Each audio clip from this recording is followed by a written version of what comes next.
Dari basket dalam negeri, pebasket Afan Saputra pamit tinggalkan Satria Muda usai 13 tahun berseragam biru. Sementara mantan punggawa Pelita Jaya, Yesaya Saudale, resmi hijrah ke Tangerang Hawks.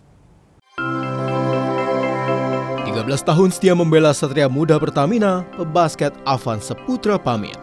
Melalui unggahan Instagram resmi klub, sang shooting guard mengucapkan salam perpisahan melalui sebuah video. Sejak menjalani debut pada 2013, Afan selalu masuk dalam roster SM.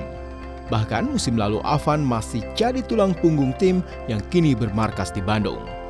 Belum ada kepastian apakah pebasket 31 tahun akan menyeberang ke klub lain atau gantung sepatu. Satu hal yang pasti, penggawa basket Garuda di SEA Games 2018 masih dalam performa terbaik setelah sempat berlatih di Amerika Serikat pada 2024. Sementara teka-teki kemana Yesaya Saudale berlabuh pasca tinggalkan Pelita Jaya terjawab. Point guard 25 tahun memutuskan melanjutkan karirnya di tim Tangerang Hawks. Potensi menit bermain yang lebih banyak jadi pertimbangan Yesaya memilih Hawks.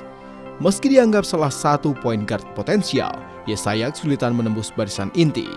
Bersama Hawks, pemain kidal ini berharap jadi pilihan utama agar bisa mengembangkan kemampuan terbaiknya.